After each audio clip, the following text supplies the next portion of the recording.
ভগবান শিব ও মা পার্বতী দুজনেই ভগবান কার্তিককে দেখা করতে যায়।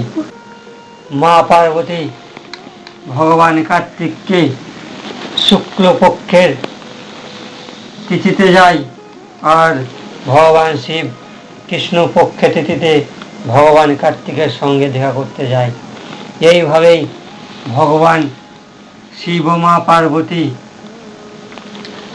নিজের পুত্রর জন্য সেখানেই জ্যোতির্লিঙ্গ রূপে রয়ে গেলেন, যার নাম মল্লিকা অর্জুন।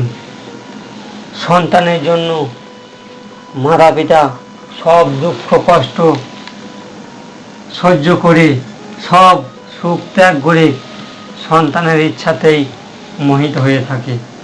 আর সেই সন্তান সব কিছু ভুলে বউর কথা শুনে মা বাবাকে বাড়ি থেকে বার করে দেয়। কারণ কলির প্রভাব, এই কলির প্রভাবকে দূর করতে ভগবান শিবের মন্ত্র জপ করুন।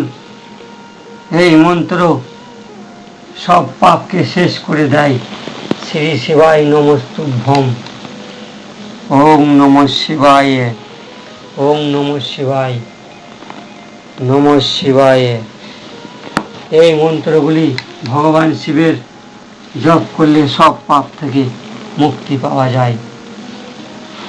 ভগবান কার্তিকের পূজা করলে সব গ্রহ দোষ দূর হয়ে যায়।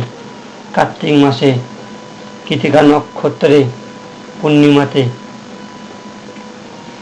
কার্তিক মাসের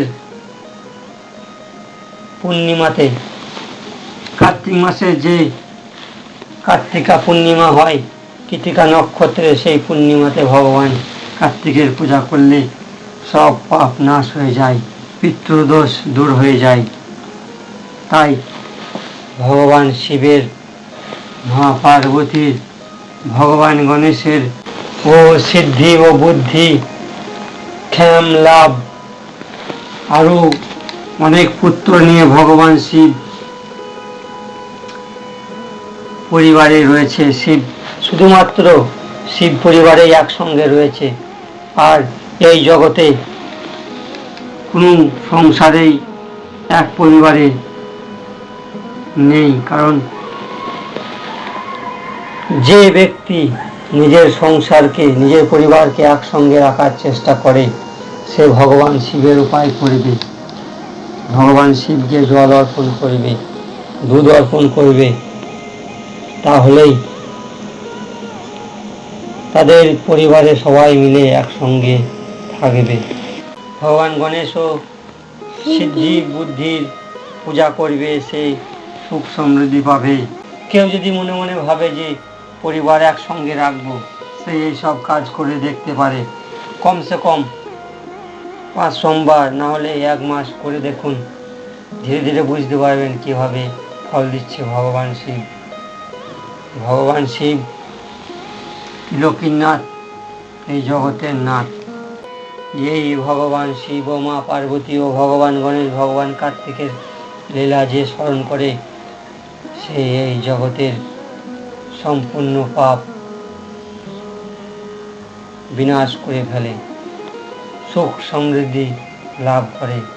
তাই ভগবান শিবের এই শিব পুরাণ কীর্তন লীলা এখানে সমাপ্ত করলাম।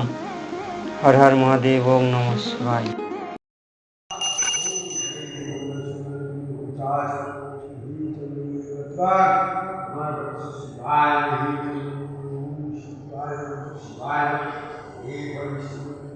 शिवाय